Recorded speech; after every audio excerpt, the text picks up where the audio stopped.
ከጀርባችን ብፁዓን ሊቃነ ጳጳሳት አሉ። ብቻ ምንኩስናውን ሳይቆጥር በጵጵስና ብቻ አሁን 47 ዓመት ከውስጥ ልጆቿ ወደ ውጭ እየገፏል፣ ጠላቶቿ ወደ ውጭ እየገፈታ ቅዱስን እናምናለን የሚሉ ሰዎች መጽሐፍ ቅዱስ ሁሉንም ነገር ያካተተ መጽሐፍ ይመስላቸዋል። የመንግስት አካላት 3 ናቸው ይባላል። በስመ አብ ወወልድ ወመንፈስ ቅዱስ አሐዱ አምላክ አሜን። ብፁዓን ሊቃነ ጳጳሳት፣ የደብሩ አስተዳዳሪ፣ ካህናት እግዚአብሔርን ብላችሁ ይቅርታውን ቸርነቱን አምናችሁ ከቅድስት ድንግል እናቱና ከቅዱሳን ባለሟሎቹ የሚገኘውን ጥበቃና ምልጃ ተስፋ አድርጋችሁ በዚህ ቦታ እንድትገኙ እግረ ሥጋችሁን ወደ ቦታው እግረ ልቦናችሁን ወደ ወንጌሉ ያቃናላችሁ የእግዚአብሔር ቤተሰቦች ምእመናን እንዴት ዋላችሁ? እንዴት አመሻችሁ? እንዴት ቆያችሁ? በየጊዜው በየቦታው በየምክንያቱ የመከረን ያስተማረን ፈጥሮ የሚመግበን እየመገበ የሚያኖረን ትናንት የጠበቀን ዛሬም እየጠበቀን ያለ ለዘላለምም ጥበቃውን እንደማያቆምብን አፋችንን ሞልተን የመሰከርንለት ልባችንን ሞልተን ያመንነው የአባቶቻችን አምላክ ልዑለ ባሕርይ እግዚአብሔር እስከዛሬ ስላደረገው በጎ ነገር ወደፊትም ላዘጋጀልን መልካም ነገር ሁሉ ሕያው ቅዱስና ዘላለማዊ ስሙ ይክበር ይመስገን። ይክበር ይመስገን። ይክበር ይመስገን። እናንተ የምትሰሙት እኛ የምንናገረው አይንሳን፣ አይንሳችሁ እግዚአብሔር ጆሮአችሁን ይክፈት፣ አንደበታችንን ይፍታ። በመላ በግምት በይመስለኛል የግል ሐሳባችንን እንዳናፈስባችሁ እግዚአብሔር የእናንተን ጆሮ ይጠብቅ፣ የእኛንም አንደበት ይቆጣጠር። ወተጋቡ ሐዋርያት ሀበ እግዚእ ኢየሱስ ወነገርዎ ኩሎ ዘገብሩ ወዘከመ መሃሩ ወይቤሎሙ እግዚእ ኢየሱስ ንዑ ንጻ ገዳመ ለባሕቲትነ ሀይርፉ ሕቀ እስመ ብዙኃን ለይበጉ ወይገብኡ ወያበውህዎሙ ይብልዑ እክለ። ሐዋርያትን ተሰብስበው ወደ ጌታ መጥተው ያደረጉትን ያስተማሩትን ሁሉ ነገሩት።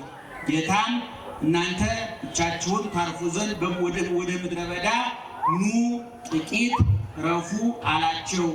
የሚወጡ የሚገቡ ብዙዎች ነበሩና እህል መቅመስ እስኪሳናቸው ድረስ ይላል።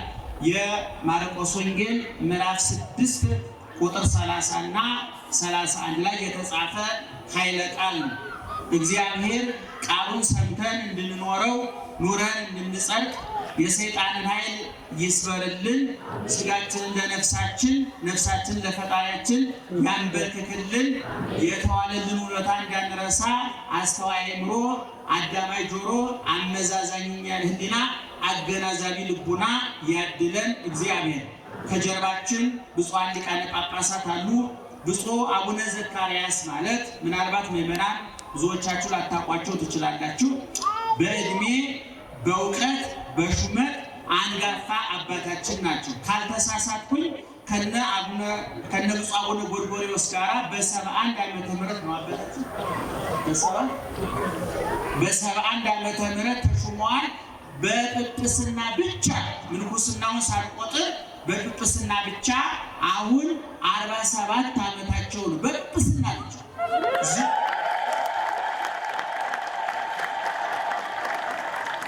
እንኳን ሸክም ተሸክሞ ዝም ብሎ መኖር እየሰለቸው እየታነቀ በሚሞት ዓለም ውስጥ 47 ዓመት በጵጵስና ማገልገል ቀላል አይደለም። በእውቀታቸው ዘምንሱ ሕይወቱ ውስተ ቤተ እግዚአብሔር ከሚባሉ አባቶች ናቸው። ቤተ ክርስቲያን ተተክለው በቅለው አብበው አፍርተው የኖሩ አባት ናቸው። ብዙ ስራ የሰሩ በእውቀታቸው ብዙ የቤተክርስቲያን እውቀት የሚያውቁ አባታችን ናቸው። ብፁዕ አባታችን መቃብር ስለተገኙ በጣም ደስ ብሎናል።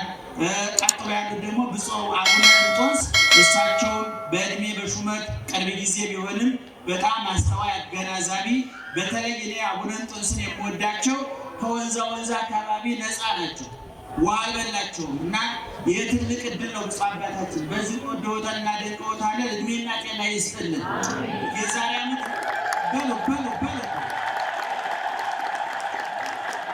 የዛሬ ዓመት ተናገ ተናግሬዋለሁ። በቤተ ክርስቲያናችን ጵጵስና፣ ታቦትና መስቀል የሶስት ነገር ምልክቶች ናቸው። መስቀሉ የመዳናችን ማረጋገጫ ነው። ስናየው መዳናችን እናረጋግጣለን። ታቦቱ የአምልኮታችን ማረጋገጫ ነው።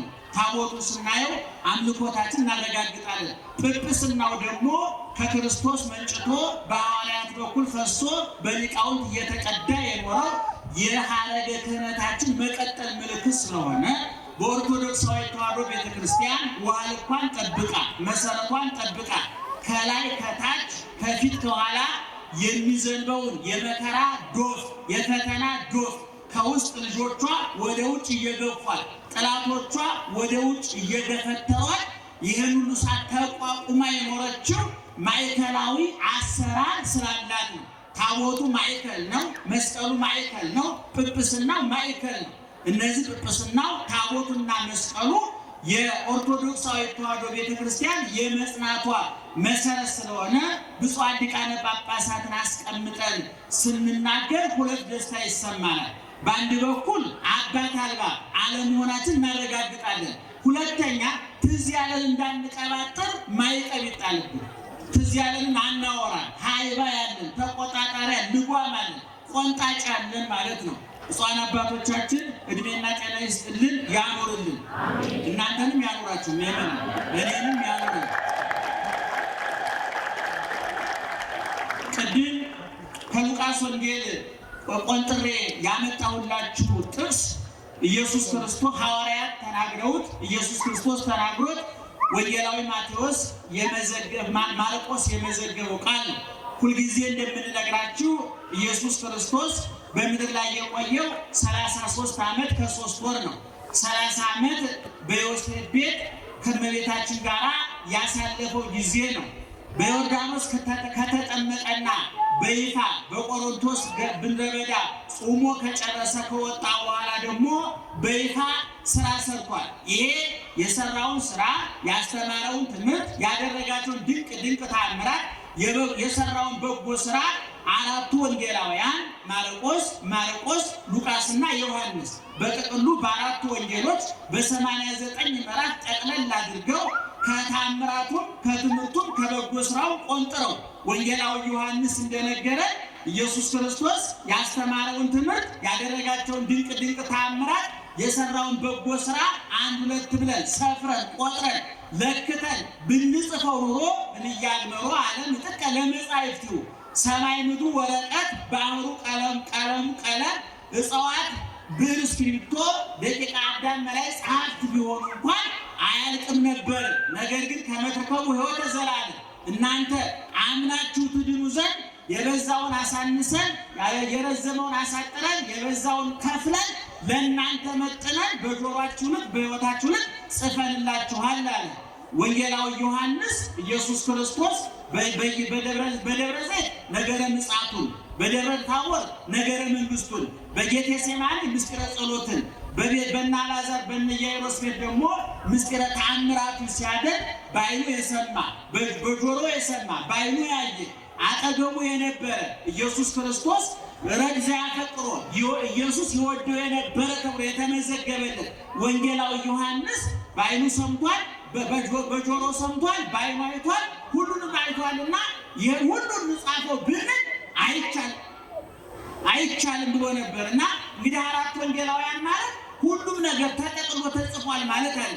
ብዙ የመጽሐፍ ቅዱስን እናምናለን የሚሉ ሰዎች መጽሐፍ ቅዱስ ሁሉንም ነገር ያካተተ መጽሐፍ ይመስላቸዋል። መጽሐፍ ቅዱስ ጥቅል ሐሳብ የተቀመጠበት መጽሐፍ ነው። ለምሳሌ ምዕመናን ሥጋዬን የበላ ደሜን የጠጣ የዘላለም ሕይወት አለው ብሎ ያስተማረው ማን ነው?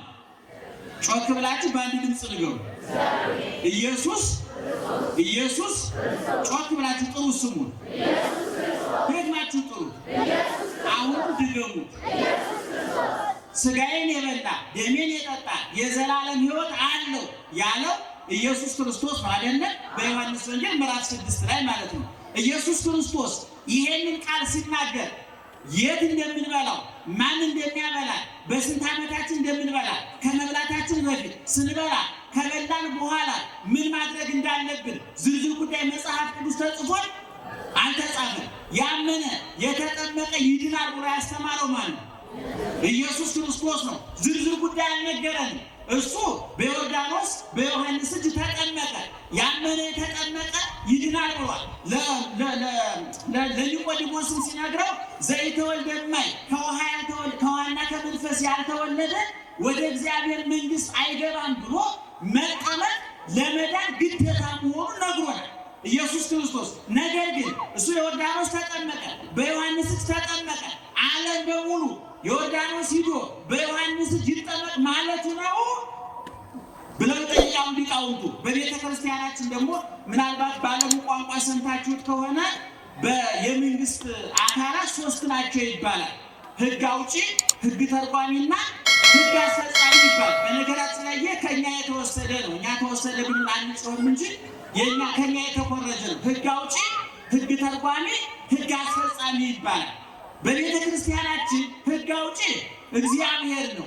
እየሰማችሁ ነው? ሕግ አውጪ እግዚአብሔር ነው። ሕግ ተርጓሚ ሊቃውንት ናቸው። ሕግ አስፈጻሚ ደግሞ ካህናት ናቸው። ለምሳሌ ቅድም እንደነገርኳችሁ ያመነ የተጠመቀ ይድናል የሚለው ቋሚ ሕግ ነው። ያልተተረጎመ ያልተብራራ ሕግ ነው። ማስፈጸሚያ ያልተጠመቀበት ሕግ ነው።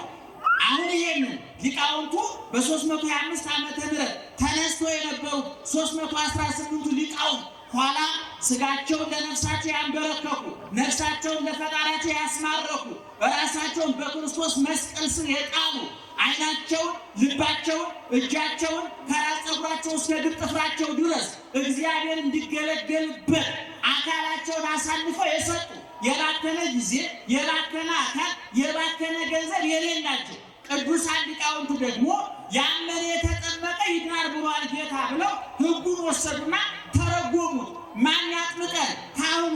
የት እንጠመቅ? በቤተ ክርስቲያን። መቼ እንጠመቅ? በ40 በ80 ቀን። ስንጠመቅ ምን ይከናወን ለሚለው ክርስትና ስታስነሱ ሰምታችሁ እንደሆነ የዮሐንስ ወንጌል ምዕራፍ 3 ይነበባል። የዳዊት መዝሙር ምስባክ ይሰበካል። ከቅዱስ ያሬድ ዜማ መጥቶ ይዜማል። የቅዱስ ያሬድ ዜማ ከብሉይ ከሐዲስ የተቀዳ ከመጻሕፍተ ሊቃውንትና ከመጻሕፍተ መነኮሳት የተለቀመ የተቀሰመ ንባቡ ጆሮ የሚያጠግብ ምስጢሩ አእምሮ የሚሞላ ኃይለ ቃሉ ሕሊና የሚያሳርፍ የእግዚአብሔር ቃል።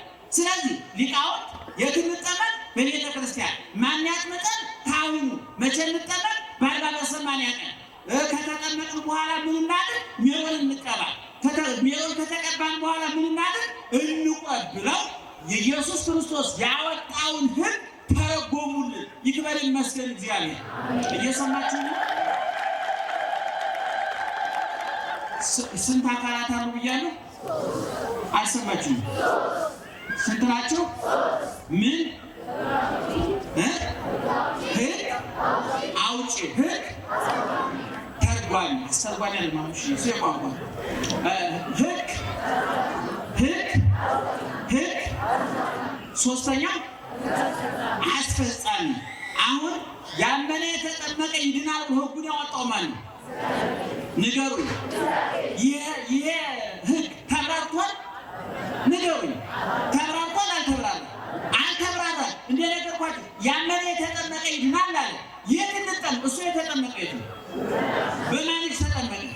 እሺ፣ አየለም ከበደም ወርቄም ጌጤም ዮርዳኖስ ሂደው በዮሐንስ እጅ ይጠመቁ? ዛሬ ዮሐንስ አለ? የለም። ስለዚህ ክርስቶስ ሕጉን አወጣ። መንፈሳውያን ሊቃውንት ደግሞ ይሄን ተረጎሙ። ምን ቀረን? አስፈጻሚው ቀረ። ይሄ ክርስቶስ ያወጣውን ሊቃውንት የተረጎሙትን ደግሞ ዛሬ በቤተ ክርስቲያን መምህሬ ገብረ ማርያም፣ አባ ወልደ ማርያም ያስፈጽሙታል። ማለት መተን ክርስትና ስንነሳ ክርስትና የምንነሳው ማን ስላዘዘ ነው? ማን ስላዘዘ ነው? እንዴት እንደምንነሳ ማን ስለተረጎመ ነው? ስለዚህ ማን ነው የሚያስፈጽመው? አንድ ሰው ስጋውን ለመብላት ደሙን ለመጠጣት ዛሬ ቤተክርስቲያን መጥታችሁ እነ ሊቀ ካህናት ዕዝራ ሲቀድሱ የምትቆርቡት አይደለ? ነገር ግን እነሱ ስጋውን ያጉርሳችሁ ደሙን ያጠጣችሁ እንጂ ያን ስጋ ያን ደም የሰጠ ክርስቶስ ነው። የት መቁረብ እንዴት መቁረብ እንዳለብን ዝርዝር ጉዳዩን የሰሩት ደግሞ ሊቃውንት ናቸው። ስለዚህ ኦርቶዶክሳዊ ተዋሕዶ ቤተክርስቲያን እግዚአብሔር ያወጣውን ሊቃውንት የተረጎሙትን ካህናት የሚያስፈጽሙትን ሕግ ይዛ ነው ሳትናወጥ በመሰረቷ ጸንታ እየገባችሁ አሰብ እስቲ ማርያም ነው። በጣም ብትረዱ ደስ ይለናል። በጣም ብትረዱ ደስ ይለናል። ብዙ ሰዎች በዚህ ስለሚታታባቸው ነው። እንደውም ሰሞኑን እየሰማው ነበር አንድ ሰው በውሃ መጠመቅ ከድህነት ጋር የሚያገናኙ የሚል አንድ ወጣት ልጅ እየተናገረ ነበር። በጣም ነው የማዝነው። በጣም ነው ሰው እስከዚህ ድረስ አሽቆልቁሎ ሊወድ ይችላል ብዬ በጣም ነው ያዘንኩት። ግን መጽሐፍ ቅዱሱ ከውሃና ከመንፈስ ያልተወለደ ወደ እግዚአብሔር መንግሥት ምን አይልም ምን አይልም። ከምን የተወለደ ከምን መወለድ አለበት? አንድ ሰው ለመዳን ያመነ የተጠመቀ ምን ይሆናል? ስለዚህ ለመዳን ማመን ብቻ በቂ ነው አይደለም። ያመነ ምን ይሆናል? ይጠመቃል። የተጠመቀ ምን ይሆናል? ይድናል። በምን ነው የምንጠመቀው? በውሃ በወተት በውሃ ነው ሊቃውንት ብለዋል። ለምን በወተት በማር አላደረገውም ቢሉ ድሃ ምን ይዋጠው? የኛ መተርጉማን ሲያመሰጡ በወተት ተጠመቁ ይባል። በዚህ ዘመን እንደው በእውነቱ ጠቅላላ አረምን ሆነ ቀርተን ነበረ። ግን ውሃ ርኩብ ለኩሉ በአደባባይ ካለ ጽኑስ ድሃ በዙፋን ውስጥ ካለ ንጉሥ ድረስ የሚያገኘው ውሃ ነው አይደለ? ስለዚህ ያመነ የተጠመቀ ይብናል። ስንት ነገሮች አሉ ብያለሁ። ሕግ አውጪ ማን ነው? ሕግ አውጪ ማን ነው? ሕግ ተርጓሚ ሊቃውንት ነው። በወዛቸው ሕግ አውጪ ምን ብሎ አወጣ? ያመነ ሥጋዬን የበላ ምን ይሆናል? የት እንብላ? መቼ እንብላ? ማን ያብላል? ከመብላታችን በፊት በበላን ጊዜ ከበላን በኋላ ምን እናሟላ የሚለው ዝርዝር ጉዳይ መጽሐፍ ቅዱስ ውስጥ አለ አለ? ጮክላችሁ ይገሩ አለ? የለም። ሕግ አውጪህን ተንትኖ አልሰራ። ነገር ግን እሱ ዋናውን ሕግ ያወጣው ማን ነው? ኢየሱስ ክርስቶስ ነው። ኦርቶዶክሳውያን የተዋህዶ ሊቃውንት በመንፈስ ቅዱስ ተቃኝተው ምዕመናን ይህንን ሕግ ሊቃውንት ሲተረጉሙ ሲያመሰጥሩ ይላል መጽሐፍ ታሪካችን 318 ሊቃውንት ነበሩ። ፍትሐ ነገሥት የተባለው መጽሐፋችንን የመጀመሪያው ነው። በየጊዜው እንደየቦታው እንደየሁኔታው ማብራሪያ ተጨምሮበታል። ነገር ግን 318 ሊቃውንት በ325 ዓመተ ምህረት የዛሬ 1700 ዓመት ገደማ ማለት ነው ምዕመናን እነዚህ ሊቃውንት ተሰብስበው በዚህ ጉዳይ እየተወያዩ ሕጉን ሲተረጉሙ እነሱ 318 ናቸው። ስንታቋቸው ቆስጠንጢኖስ የተባለው የሰበሰባቸው ንጉሥ 319ኛ አንድ ሰው አንድ ሊቀ ጳጳስ በሊቀ ጳጳስ ተመስሎ ከዛ ምግብ ይላክላቸዋል። ሲላክ አንዱ ይመለሳል። እናንተ 318 ናችሁ፣ ነገር ግን አንድ ሰው በመካከላችሁ አያለው ብሎ ጠየቀላል። ተመስሎ አሐደ ኤጲስቆጶስ አወፈዮሙ ሃይማኖተ ርትዕተ 319ኛ ሁኖ የጎደለውን ሲሞላ የጠመመውን ሲያቀና ይህን ጨምሩ ይህን ቀንሱ ሲል የነበረው ባለ ጉዳዩ ኢየሱስ ክርስቶስ ነበር ይላሉ ሊቃውንት። ስለዚህ ይህን በልተው ጠጥተው ሲያገሳቸው የሰሩት መንፈስ ቅዱስን መሪ አድርገው ኢየሱስ ክርስቶስን መሪ አድርገው ነው ይህ ስርዓት የሰሩት። ስለዚህ በቅድም እንደነገርኳችሁ እሱ ያመነ የተጠመቀ ጮክ ብላችሁ ሥጋዬን የበላ ደሜን የጠጣ የዘላለም ይህ ሕጉ ነው የወጣው። አሁን አፈጻጸሙ የለም እዛ። ስለዚህ እነዚህ 318 ሊቃውንት ይህንን ኢየሱስ ክርስቶስ ያወጣውን ሕግ በሀገራችን በነገራችን ላይ ሕግ አስፈጻሚ ሕግ ተርጓሚ የሚባለው ሕግ አውጪ የሚባለው ፓርላማው ነው፣ የተወካዮች ምክር ቤት ማለት ነው። ሕግ ተርጓሚ የሚባለው ደግሞ የሚኒስትሮች ምክር ቤት እንዳታስረስተኝና ነግሬያለሁ። እና ዝሮ ሕጉን የሚያስፈጽመው ግን የሰፈር ያለው ፍርድ ቤቱ ፖሊሱ ነው። እና ይሄ ነው ዋናው። ወደኛው ጉዳይ በማያገባን ገብተን አንዘባርቅን። ለዚህ ባለሙያዎቹ አሉ። ዝሮ በቤተ ክርስቲያናችን ኢየሱስ ክርስቶስ ሲያወጣ ሊቃውንት ተረጎሙ፣ ካህናት ያስፈጽማሉ ማለት ነው። ዛሬ አንድ ልጅ ክርስትና ለማስነሳት ስንመጣ ያመነ የተጠመቀ ይድናል ያለው ክርስቶስ ነው። መጥቶ ክርስትና የሚያነሳን ማን ነው? ካህኑ ነው። ምን አደረገ ማለት ነው?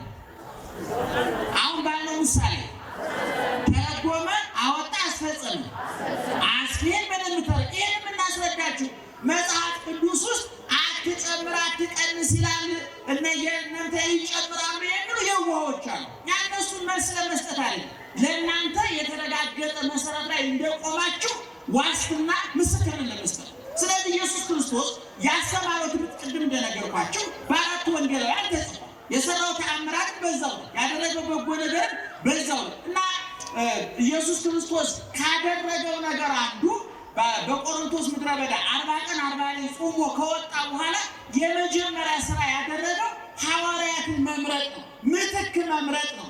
እሱን በግብር በእግር እሱን የተከተሉ ለጊዜው በእግራቸው ለፍጻሜው በግብር በስራ እሱን አህለው መስለው የሚያስተምሩ እኔ የዓለም ብርሃን ነኝ ብሎ የተናገረ ኢየሱስ ክርስቶስ እናንተም የዓለም ብርሃን ናችሁ ያላቸው ከብርሃንነቱ ቆጥሮ የለኮሰባቸው ከጨውነቱ ቆጥሮ ጨው ያደረጋቸው እንደ ሻማ ቀልጠው እንደ ጨው ሟምተው አልጫውን ዓለም ያጠፈሩ ጨለማውን ዓለም በብርሃን ያጥለቀለቁ የጥቂት ብዙዎች የደካማ ብርቱዎች እዚህ ደግሞ የሚባሉ አልነበሩ ሐዋርያ ተራ ሰዎች ነበሩ።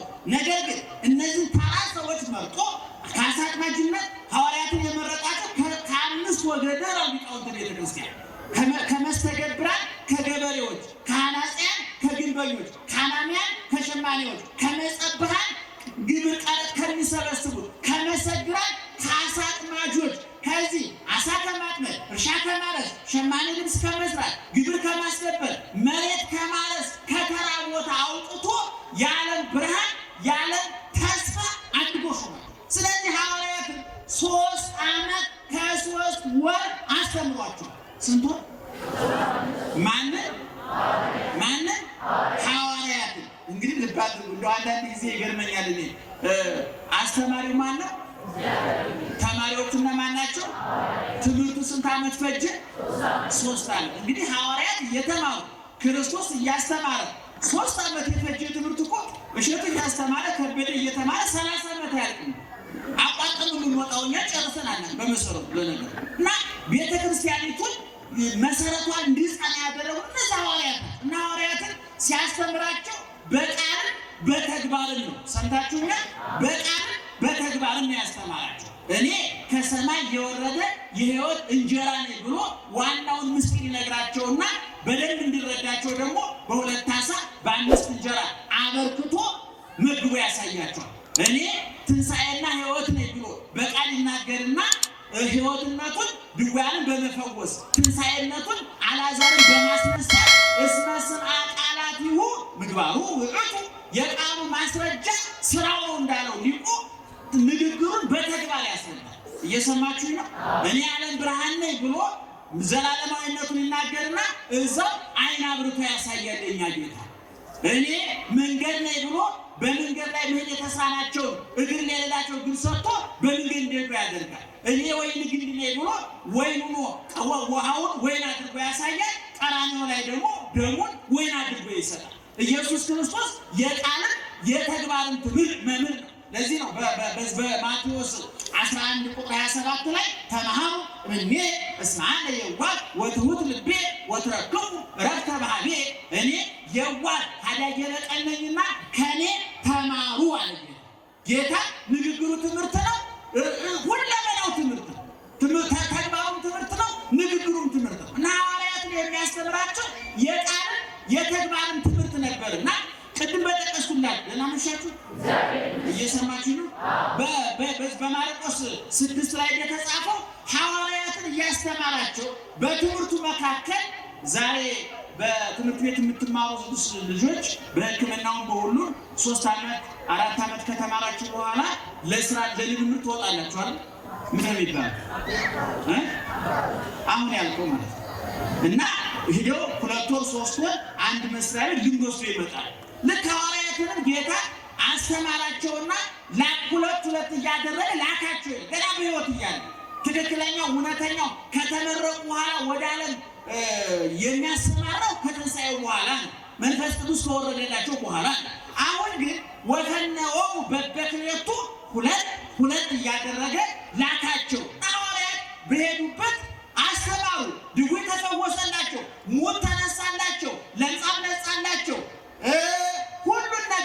ኢየሱስ ክርስቶስ ሲያደርግ የነበረውን ተአምራት ሁሉ እነሱ ማድረግ ቻሉ።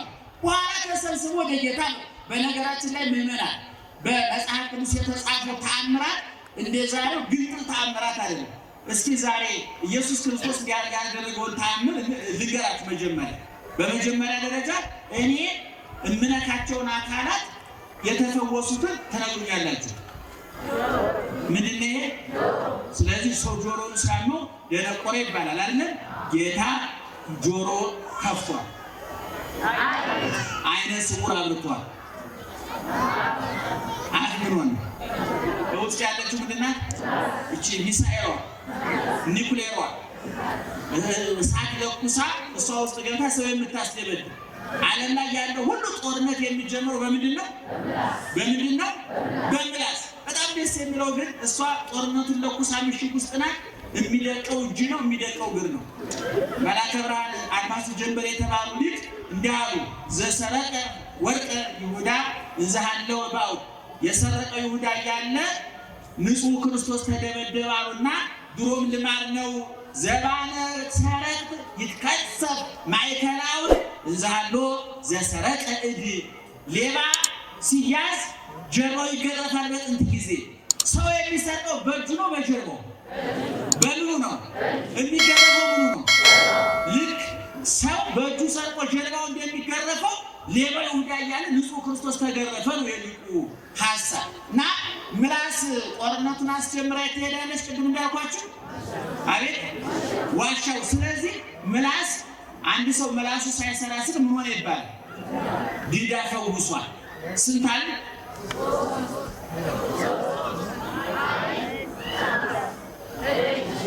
እጁ ተቆጥ የጌታ ተአምራት ይውላችሁ ሁለንተናዊ ተአምር ነው። እኔ በደንብ ስሙ ይመናል።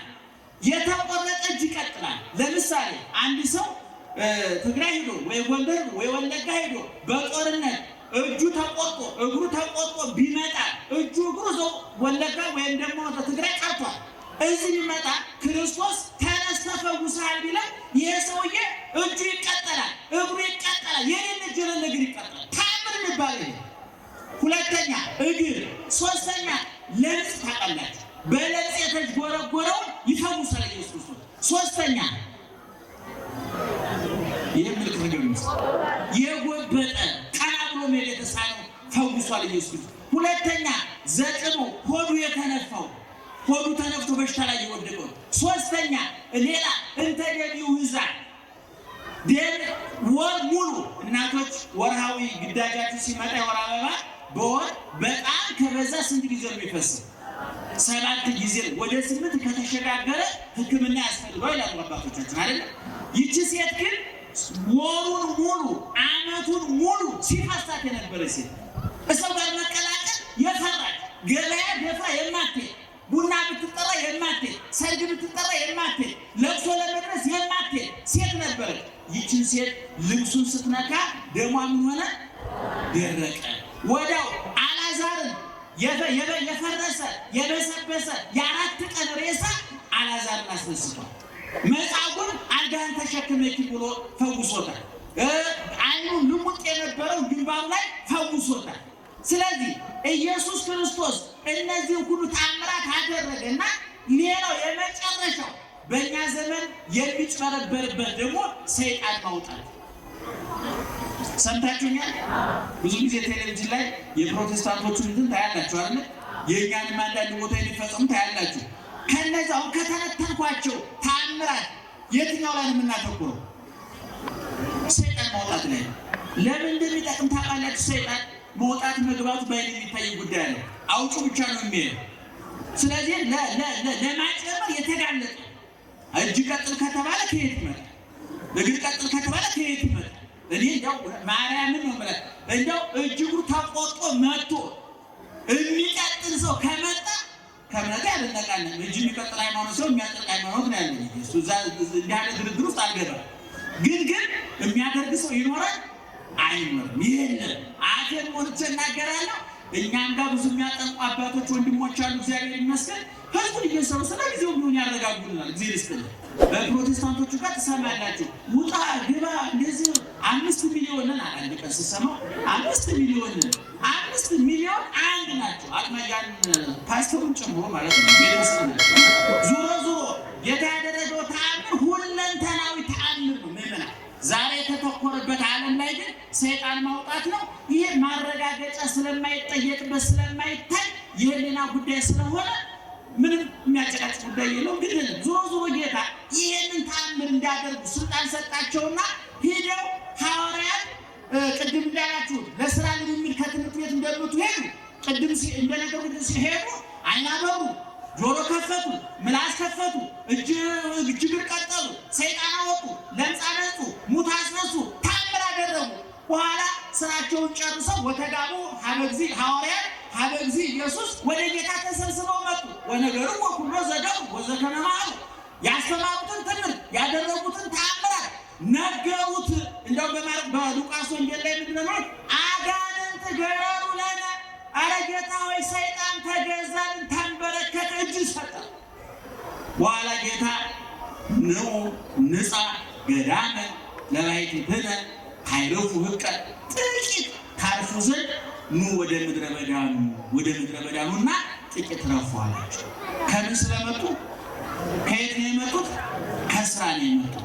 እረፍት ያስፈልጋል። የጽሙና ጊዜ ያስፈልጋል። መረጋጊያ ጊዜ ያስፈልጋል። ማጠኛ ጊዜ ያስፈልጋል። ማስተዋያ ማገናዘቢያ ጊዜ ያስፈልጋል። ምክንያቱም ኑና ጥቂት ረፉ ያላቸው ለምንድን ነው?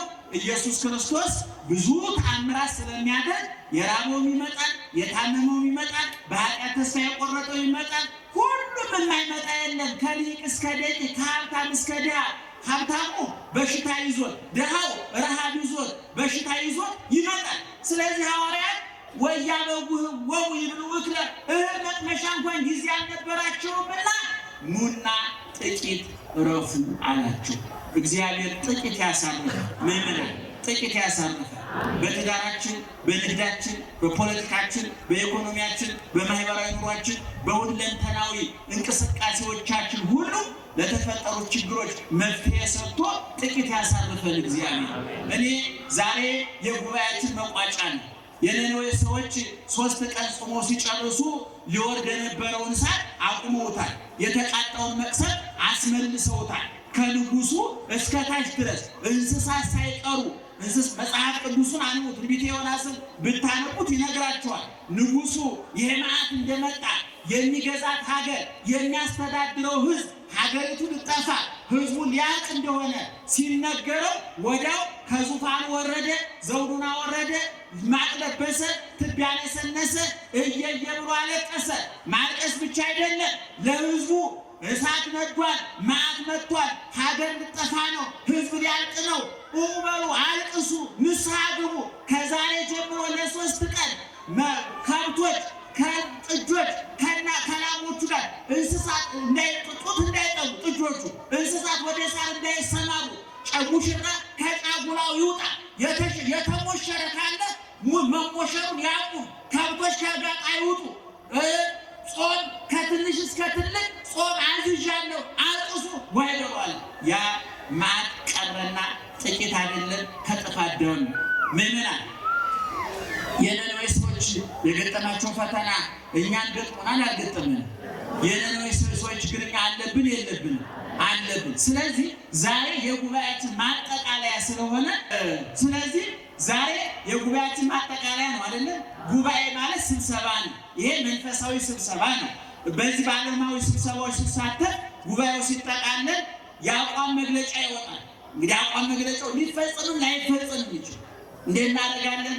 በ6 ነጥቦች ተስማምተናል፣ ይሄን ለማድረግ ተስማምተናል ብለው ይወስናሉ። በሬዲዮ በቴሌቪዥን መግለጫው ይነገራል። እኛ ደግሞ ዛሬ ሱባኤያችንን አጠናቀናል፣ ጨርሰናል ማለት ነው። አብይ ጾም እስኪመጣ ድረስ ምን አይነት መግለጫ ነው የምናወጣው? ምን እናድርግ? እንዴት እንለወጥ? እንዴት እንቀየር? በእውነቱ ምዕመናን እንዲያው ስብከቱ ይሰበካል። እግዚአብሔር ይክበር ይመስገን። የእኛ ዘመን የመዝሙር የስብከት የለብን፣ የመረጃነት የለብን። እቤታችሁ ቁጭ ብላችሁ የሁላችንም የከኛም የተሻሉትን መምህራን ስብከት ትሰማላችሁ፣ እንሰማለን። የትምህርት እጥረት የለባችሁ፣ የእውቀት እጥረት የለባችሁ። ነገር ግን ለውጥ አላመጣንም። የጸለይነው ጸሎት፣ ያጠነው ማይቀር፣ የሰዋነው መስዋዕት ለምንድን ነው ለውጥ ሊያመጣ ያልቻለው? በጉባኤያችን ተሰባስበን የአቋም መግለጫ ማውጣት አለብን። ስለዚህ የአቋም መግለጫው ቅድም እንዳልኳችሁ 3 ነገሮች ላይ ማተኮር አለብን። አንደኛ የአስተሳሰብ ለውጥ ማምጣት አለብን። አንድ ሰው እንደው ወደ ቤተክርስቲያን ሲመጣ አስተሳሰቡ ጨልሞ ከእውቀት ባዶ ሆኖ ስለ ክርስቶስ፣ ስለ እመቤታችን፣ ስለ ኦርቶዶክሳዊ ተዋሕዶ ቤተክርስቲያን፣ ስለ ሃይማኖት፣ ስለ ንስሐ፣ ስለ ሥጋው ደግሞ የነበረው እውቀት ባዶ ሆኖ መጥቶ ሲመለስ ሙሉ ነው መቀየር አለበት። አሁን ወደ ሌላ ስትገቡ ቂመኞች፣ በቀለኞች ከሆናችሁ ቂማችሁን በቀላችሁን ትታችሁ አሁን እዚህ ውስጥ ነው ለምናገር በጣም ይቅርታ አድርጉልኝና ከባባ ጋር ተኳርፋ የመጣች ሴት ትጠፋለች? እስኪ ንገሩ፣ ትጠፋለች? አሁን እዛ ጋር አይታይም? ሚስቱን አስቀይሞ የመጣ የለም? ሱቅ ውስጥ አጭበርብሮ የመጣ የለም? እንደው በእውነቱ እንደው ከነማተባችን እኔ በቀደም አንድ ሰው የነገረኝ አሳዛኝ መረጃ ምንድን ነው? የ2 ዓመት የ3 ዓመት ህፃናት መድኃኒት የእኛ እስክደለን ቢያንስ ይሄ ነው በሽታችን ብለን ተናግረን እንቋቋመዋለን። ኮልታፎቹ ህፃናት፣ ምንም የማያውቁት ህፃናት መድኃኒቱ የመጠቀሚያ ጊዜው ያለፈ መድኃኒት ለህፃናት ይሸጣል። እነዚህ እነ ገብረ ማርያም እኮ ናቸው፣ እነ ወልደ ማርያም እኮ ናቸው። እኔ በዚህ አይነት ትምህርታችን ውሃ በልቶታል ማለት እና ስለዚህ የመጀመሪያው ያስተሳሰብ ነው። ለዚህ ነው ሐዋርያው ቅዱስ ጳውሎስ በዚህ በሮሜ 12 ላይ በልባችሁ መታደስ ተለወጡ እንጂ ይህን ዓለም አትምሰሉ አለ። ዓለም ገንዘብ ያገኝ እንጂ ከየት እንደመጣ አይጠይቅም፣ እንዴት እንደመጣ አይጠይቅም። ምዕመናን ድንገተኛ ገንዘብ ከመሬት መንቀጥቀጥ ይከፋል፣ ከእሳተ ገሞራ ይከፋል፣ ከሱናሚ ይከፋል። ምክንያቱም ገንዘብ ዝም ብሎ አይገኝም። አንድ ሰው መጥቶ አንቺ 100 ሺህ ብር ብሎ ከሰጠሽ ለምን ሰጠኝ ብለሽ መጠየቅ አለብሽ። ምክንያቱም 100 ሺህ ብር ሰጥቶ አንቺን ሊያጠፋሽ ነው። ኪስሽን አሞልቶ ነፍስሽን ሊያጎላት ነው። ችግርሽ የፈታ መስሎ ወደማይወጣ ችግር እያስገባሽ ነው። ስለዚህ ሰው አስተሳሰቡ መቀየር አለብን። ሁለተኛ ንግግራችን መቀየር አለብን። በእውነቱ እንደው ዛሬ ገመናችን እኮ ተጋለጠ። ምዕመናን ቴክኖሎጂ እኮ ጉዳችንን አወጣ። እስኪ በየቲክቶኩ፣ በየዩቲዩቡ፣ በየፌስቡኩ ሙልጭ አድርገው እንደው አይደለም ከአንድ ክርስቲያን ላይ ከሚል ሰው ላይ ብቻ ብሎ ከሚያምን ሰው አንደበት እንኳን መውጣት የማይገባውን ስድብ እየተሳደቡ በቆሸሸ ምላሳቸው መልሰው ወይ ስለ እመቤታችን ይናገራሉ ወይ ስለ ክርስቶስ ይናገራሉ። ስለዚህ ምዕመናን አንደበታችን መለወጥ መቀየር አለብን። ምክንያቱም ሕይወት ወሞት ውስተ እደ ልሳን፣ የሰው ልጅ ሞቱም ሕይወቱም ያለው ይላል ሰሎሞን። የት ነው ይላል? በምላሱ ላይ ነው። ሐሳርከ ወክብርከ እምቃለ አፉከ፣ ሲራክ ደግሞ ክብርህን ውርደትህን በምላስ ላይ ነው ያለው። ጌታ ደግሞ ሲናገር እስመ እምቃልከ ትጸድቅ ወእምቃልከ ትትኮነን፣ ከቃል የተነሳ ትጸድቃለህ፣ ከቃል የተነሳ ምን ይሆንብሃል? ይፈረድብሃል። ስለዚህ በስብሰባችን የመጀመሪያው ከዛሬ ጀምሮ ያስተሳሰብ ለውጥ እናመጣለን፣ ሁለተኛ ያነጋገር ለውጥ እናመጣለን ብላችሁ ቃል እንግባ እኔን ጨምሮ ማለት ነው። ስለዚህ ይሄ ነው ትምህርቱ። ጥቂት ማለት የሚገኝ ይሄ ለውጥ ሲመጣ ጌታ ምንድን ነው ያላቸው? ኑና ንገሩ፣ ኑና ምን አድርጉ? እረፉ። ለማረፍ ቅድም እንደነገርኳችሁ አስተሳሰብ መለወጥ አለበት፣ አንደበት መለወጥ አለበት። አንደበት ማነው ያዕቆብ እንደነገረ በውስጣችን ያለ የእሳት ዓለም ነው። ወትሮሉ ክቡተ ፍጥረተነ፣ ውስጣችን የምታቃጥል የእሳት ዓለም ጋር ናት ምላሳችን። ስለዚህ ምላሳችን ከዛሬ ጀምሮ መቦረሽ አለብን። እንዴ ጧጧት እየተነሳን ጥርሳችን እንቦርሽ የለ እንዴ? ጧጧት እየተነሳን ምላሳችንን እናጥበው የለ እንዴ? ጠረን እንዳያመጣ፣ በሽታ እንዳያመጣ በንስሐ ምላስ ካልተቦረሸ በኮልጌት ብቻ ተቦረሾ ለውጥ ያመጣ ይችላል። አንደበት መቦረሽ አለ።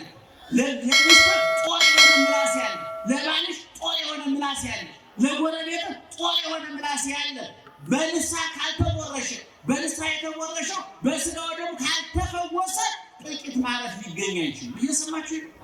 ስለዚህ እነዚህ ለውጡ። ሶስተኛ የተግባር ለውጥ። እንዴ አሁን በእውነቱ ስለ ንስሐ የተሰበክን ነው፣ ስለ ስጋው ደግሞ የተሰበክን ገንዘብ ብዙ ነው። ነገር ግን የሚቆርበው ሰው ጥቂት ነው። ለምን ደግሞ አልቆርበው ሲባል እፈራለሁ፣ እንደው በእኔ ኃጢአተኛ ነኝ፣ እኔ በሽተኛ ነኝ፣ ሐኪም ቤት አልሄድም ይባላል። እንደምን ታዲያ ሐኪም ቤት የተሰራው ለማን ነው? ለበሽተኛው አይደለም። ስለዚህ ደፍራችሁ ንስሐ ገብታችሁ ስጋውን ልትበሉ ደሙን ልትጠጡ ከክርስቶስ ጋር ልትዋሃዱ ይገባል። እኔ ለውጥ መታየት አለበት ነው ታባችሁ። የጉባኤያችን መደምደሚያ የሱባኤያችን ማሰሪያ መሆን ያለበት ምን ለማድረግ ነው? እንለወጣለን።